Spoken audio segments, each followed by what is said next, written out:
In this video, we talk about a ton of music. So if you're planning on going to Bonnaroo, or you just want to hear about some different artists that you might not have heard of before, then stay tuned. I don't know. I've seen a lot of vlogs. I'm pretty sure these are the base vlogs. What's up? What's up? What's up? This channel is loosely based around music festivals with a little bit of culture and comedy sprinkled in. So if you enjoy that, please like and subscribe to hear more craziness. Next on our list for the second day of the festival, if you are following along, is Lennon Stella. She is an artist from out in Canada producing some very soulful tracks. I hate to sound like a broken record, but very Justin Bieber, very like female Justin Bieber, very heartthrobby, good love songs. I'm not a hater for Justin Bieber, so don't take that as an insult. It's ironic because she's from Canada. I'm not from Canada, so I can't honestly say if that says something about the type of music that they listen to out of there. I mean, it's not lumberjack music, so maybe there's a lot more to Canada than I'm aware of. I'll have to go up there for a show someday. Next on the list, we've got the band Camino. The band Camino is a pretty cool artist on the lineup. I was kind of excited to listen to their music because it kind of took me back, I guess, sort of a boy band style vibe again, which is something I was kind of surprised at because I don't hear a lot of that type of music in my everyday life. Definitely some very sweet, I wouldn't say as soulful music, a little bit more poppy, a little bit more fun. I think they were listed as an alternative rock group. I wouldn't say I got that vibe. I got more of a funky R&B vibe. But Wikipedia is always right. So if you're out there with your girlfriend or something like that, I would definitely recommend that because they got some heartstring pullers. The next artist we're going to talk about is going to be the Wallows. Now, the Wallows are a really cool group. It's, again, one of the groups that I'd say I kind of set apart from the rest of them. They have a really interesting, almost late 80s kind of a sound. Very pop. They have kind of a high-pitched tone to them. Very aggressively relaxing in that I feel like it makes you want to dance, but it makes you want to dance in a really relaxed way. Makes you want to shuffle. I definitely want to see if I can learn how to shuffle before Bonnaroo, so definitely check them out if you're into that pop sound. Now we've got Pigeons playing ping pong. Personally, as a big festy kid myself, I've definitely heard Pigeons playing ping pong. I believe that I did see them perform at Scamp 2017. Correct me if I'm wrong. Everybody's going to tell me I'm dumb here, I feel like. But they have a really cool, funky sound. I have been noticing kind of more of a funky vibe. I feel like that's something to say about maybe Tennessee culture on this lineup. Kind of a jam band, funk sound. I think that a lot of people are going to enjoy them. Nice, relaxing, chill music to just vibe out to. Get some smoking done. Get some smoking done if you're into that. I'm going to murder the pronunciation of this. We've got turquoise. Sorry about your name. They have a really cool sound. I had an interesting opinion when I thought of this song. Maybe it's just because Valentine's Day is coming up and I'm single. But I was like, this would be the band that I would want to meet a girl at. Just because it's dancey enough that you don't have to be like the weird dude cuddling with a girl you don't know. But it's also like chill and relaxing enough that you could get some chatting in, get some talking going. I personally don't like meeting girls at EDM shows, even though I'm like into EDM all the time. It's just too aggressive. Like, I don't know. It gives off like a sort of a wild, crazy dance vibe, and I guess I just feel like I'm crossing people's boundaries. Like, you were crossing my boundaries. You were crossing my boundaries. You probably put your tongue by my mouth. Those boundaries. Boundaries. But, so I don't really like meeting girls at EDM shows just because of the fact that I feel like I'm kind of violating their space because of how dancing goes at EDM shows. So, there's a little bit about me, and there's a little bit about Turk Quiz. But they were really cool, so I might try to make time to go see them.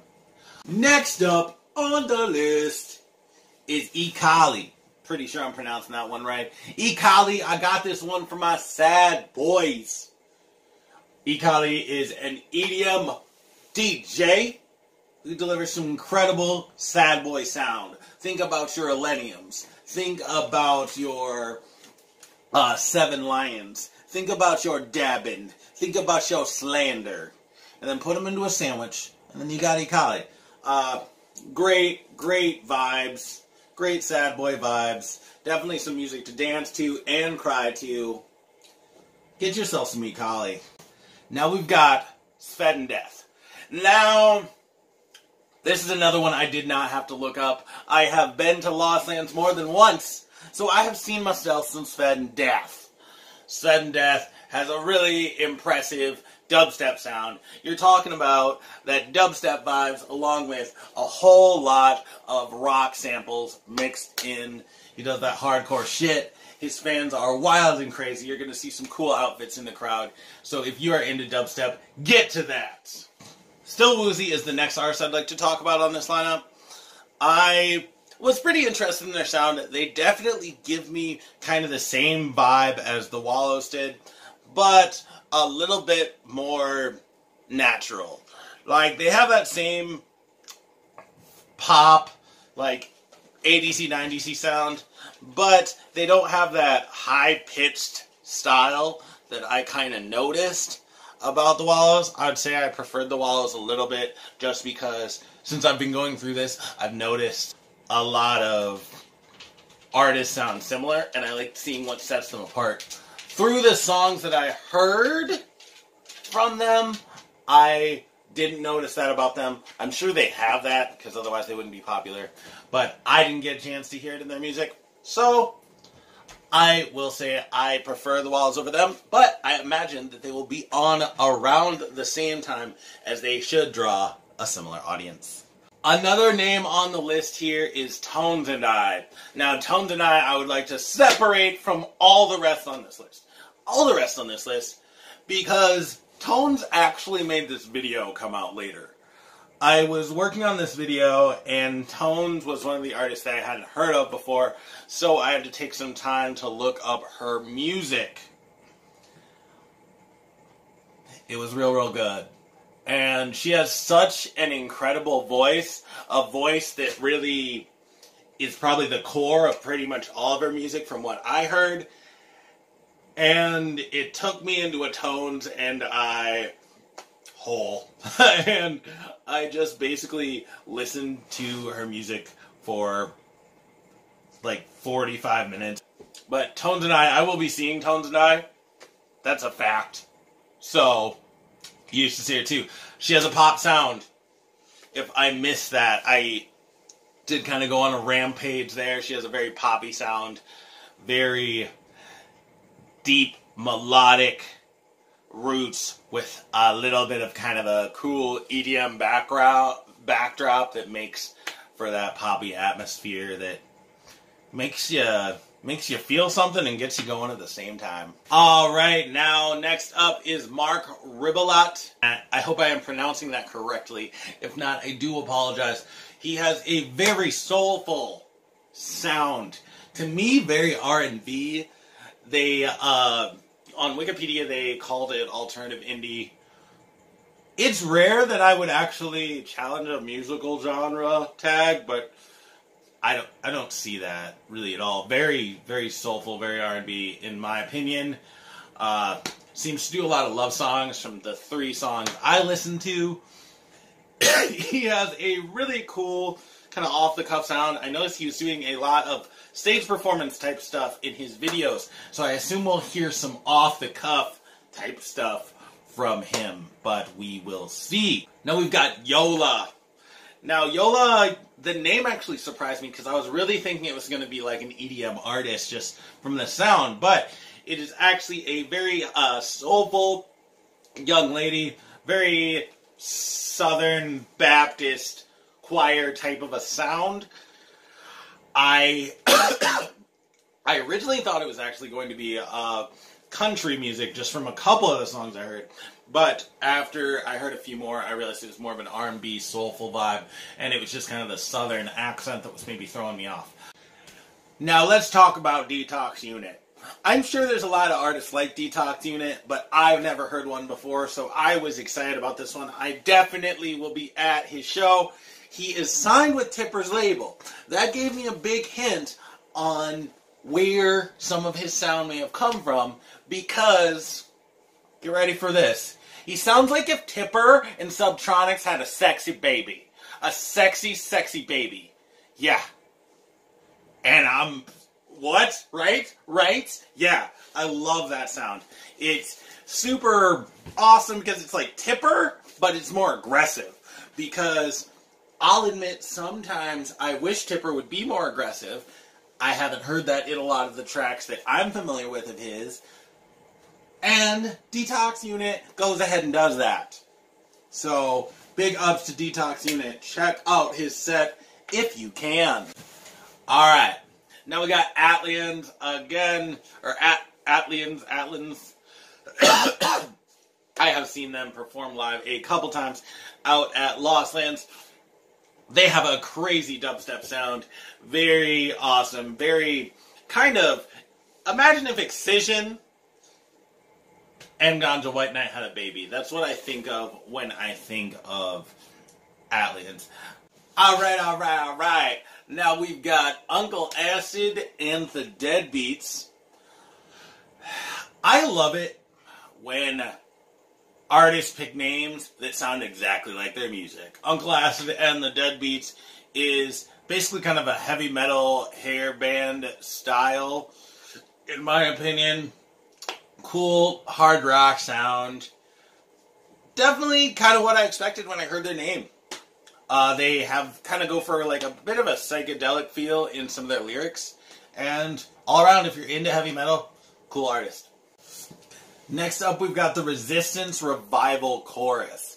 Now, the Resistance Revival Chorus, I had a lot of trouble finding much information on them, but I did listen to a lot of their music. Again, I say I love it when artists have names that tell you a lot about their music. They're a choir.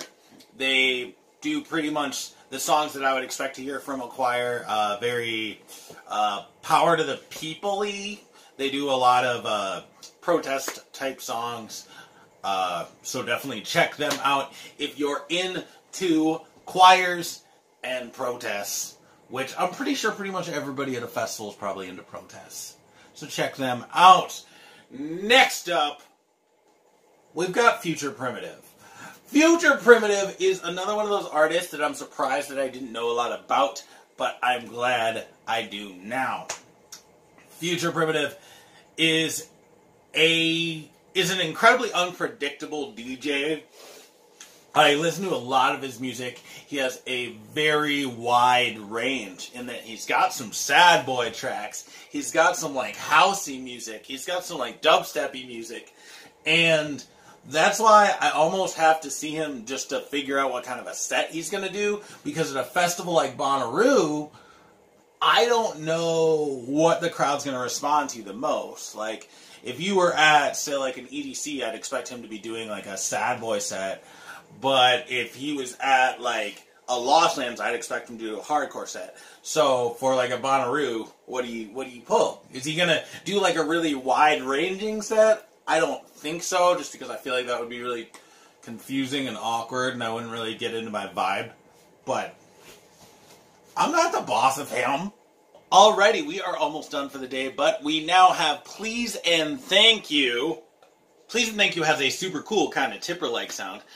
I consider him to be more kind of a composer rather than a DJ, just because I don't really see that repetitiveness that I would normally see with EDM. But I guess it would still technically be called EDM. Now we have got Dino Hunters. Dino Hunters, I will say, actually reminds me more of Funk Hunters, or like a Grizz kind of vibe. Very funky, but yet electronic.